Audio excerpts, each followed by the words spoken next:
a tornozeleira eletrônica, mais um componente desta prisão na manhã de hoje do ex-presidente Jair Bolsonaro, a respeito da qual nós vamos falar agora aqui no Jornal da CBN com o advogado criminalista, especialista em processo penal pela Universidade Presbiteriana Mackenzie, Rafael Valentini. Rafael Valentini, bom dia, muito obrigada por estar conosco nesta manhã. Olá, Cássia e ouvintes, muito bom dia. Considerando esse componente novo que acabamos de descobrir, essa tentativa de violação da tornozeleira eletrônica e considerando também a fuga que tivemos recentemente de um outro condenado na trama golpista, o Alexandre Ramagem, ex-ABIN, hoje deputado federal, isso tudo pode ter contribuído para a determinação dessa prisão preventiva na manhã de hoje do ex-presidente Jair Bolsonaro?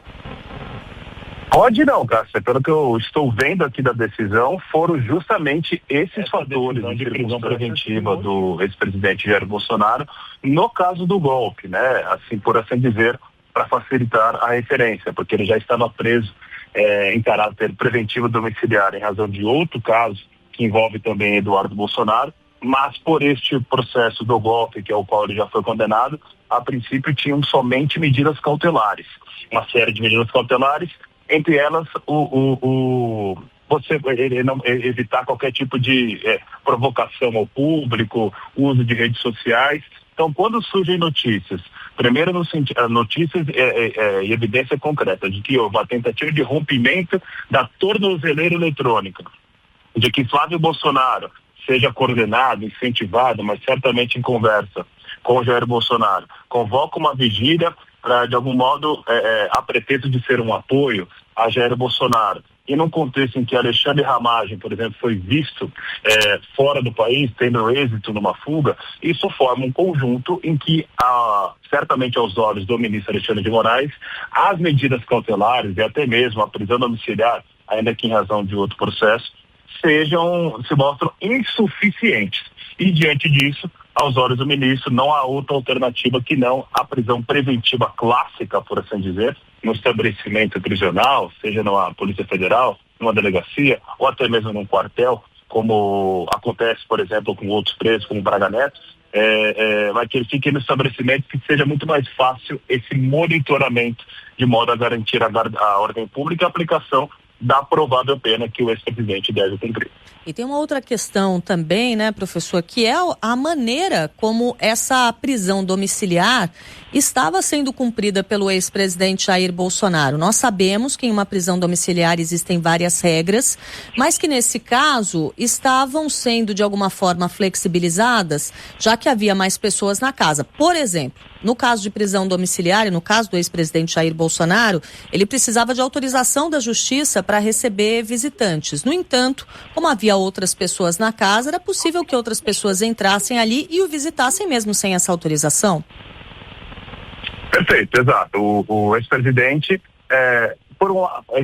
alguns poderiam até considerar que a prisão domiciliar dele, ela era recheada por alguns privilégios, e por outro a gente pode também compreender que se trata evidentemente de um ex-presidente da República, né? Então ele tem lá os seus laços políticos, seus contatos políticos, então algum tipo de concessão, algum tipo de permissão faz sentido dada a realidade daquela pessoa específica, mas fato é que ele tinha uma série de restrições, não só, especialmente, por conta daquele processo envolvendo Eduardo Bolsonaro, mas que não excluem outras regras que já existiam, como medidas cautelares alternativas à prisão, mas não deixam de ser ordens do ministro Alexandre de Moraes, deste caso do golpe, que aparentemente foram sumariamente descumpridas aqui nas últimas 24 horas, praticamente. Nós estamos conversando agora aqui na CBN com Rafael Valentini, que é advogado criminalista, especialista em processo penal pela Universidade Presbiteriana Mackenzie.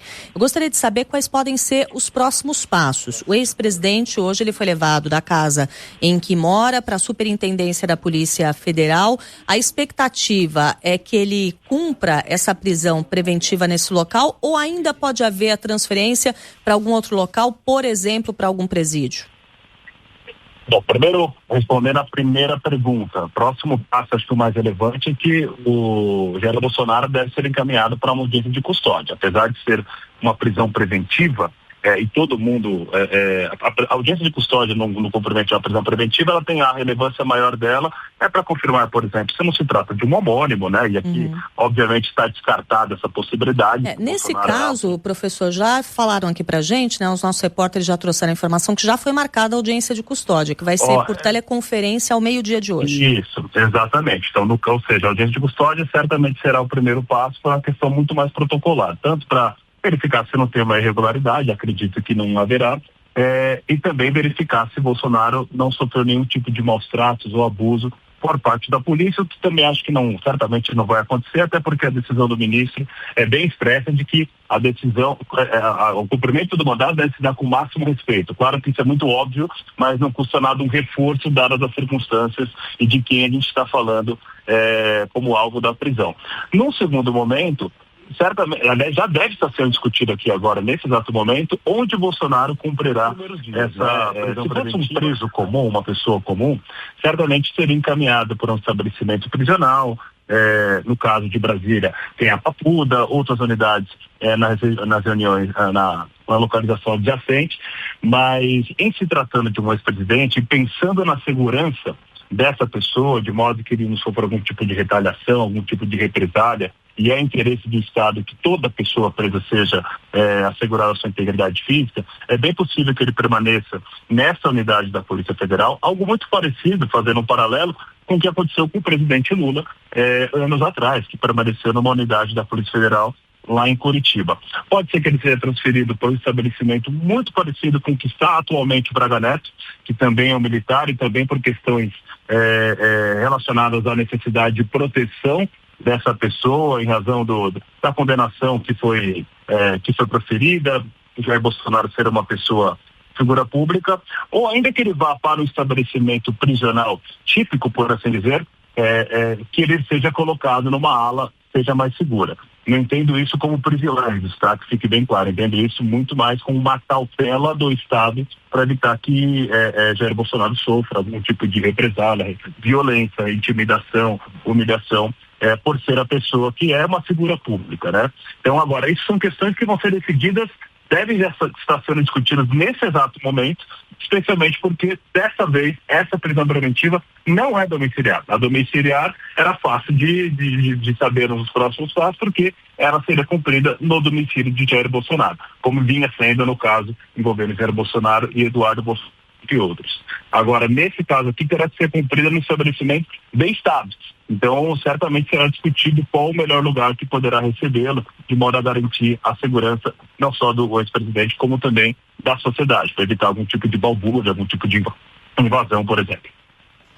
Rafael Valentim, advogado criminalista, especialista em processo penal pela Universidade Presbiteriana Mackenzie, muito obrigada por ter nos ajudado a entender um pouco como fica agora a situação do ex-presidente Jair Bolsonaro, que foi preso preventivamente nesta manhã.